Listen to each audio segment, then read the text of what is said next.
Welcome to Knowledge 5, where we're talking about the War of 1812. Today, we're going to be talking about our read aloud title, The First Few Attacks, and titled Another War Already? I know, it was just like yesterday that they were fighting the Revolutionary War. Now they're fighting Britain again. And as we go through this, let's go through our vocab words. I will read the words, you repeat them after me. Represent, patience, magnificent. Which word would I use to describe something beautiful? What about a word that we should be practicing in school, waiting for something? Again, we talked the other day about James and Dolly Madison. Remember James Madison? There's a list of different things, but he was the fourth president. He was kind of a shy type of guy, and he was big in helping write the Constitution, and he loved to read. And Dolly Madison, she was the first lady, the first wife of the president. She had magnificent parties, was an interior designer. She helped design the interior of the White House. After today's read aloud, you should be able to explain the importance of waterways in the War of 1812 and show an understanding of the word economy. What started the War of 1812? Adele asked her grandfather. Did we have a big army and navy back then? JP asked, almost at the same time as his sister. Well, replied Grandfather Lafitte, the answer to both of those questions are related. To answer your question first, JP, we did not have a large army or navy back then. We had a fairly small navy and only about 4,000 soldiers. So only 4,000 soldiers then. Today we have almost 500,000 soldiers, and there are more than 200,000 sailors in the Navy. To fight a war and have a chance of winning, the president had to find more soldiers pretty quickly. Remember, in 1812, many Americans were farmers. They used guns to hunt and to protect their homes. President Madison now asked farmers to use their guns to fight for their country. He offered money and land if they would join. Did they? Although some people were against the war, explained Grandfather Lafitte, many men were eager to join. These soldiers didn't always get the best military training, though that is why, in the beginning of the war, things did not go so well for us. Our government and military leaders were counting on the fact that the British were so busy fighting the French that they were not able to put up much of a fight against us. They hoped that the British would not have a large army. In fact, some people expected the British to give up immediately. As it turned out, none of these assumptions were true. An assumption is something that is believed to be true, but it isn't known to be true. Some assumptions can be true, but others do not. The British did not back down. As the weeks and months went on, they came up with a three-part plan to attack us. You can see on this map how it shows that three-part plan. I'll point to each location as I go.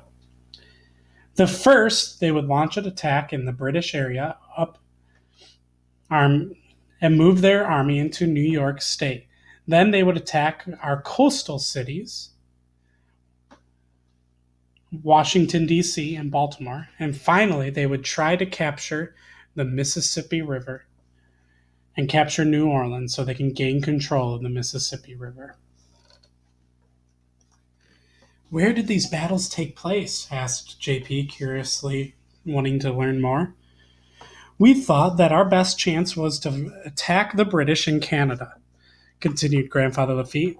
About 3 weeks after the start of the war, an American general led a small army of militiamen into Canada. Unfortunately, they were defeated and were forced to surrender to the British. Other defeats in the Great Lakes area resulted in the loss of territory north and west of Ohio to the British. This also meant that settlers in neighboring Indiana were now vulnerable, and as had And as had already been suspected, some Native Americans took up weapons to fight alongside the British. They thought that this might be the only way they could protect their land. Because of this war, Native Americans suffered greatly. Did we fight at sea as well? I was also wondering that too, said Adele. We certainly did.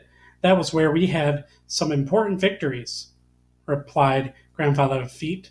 You mentioned the USS Constitution on your list. That ship was known back then as Old Ironsides. In the very beginning of the war, this incredible ship defeated a British ship off the coast of Canada.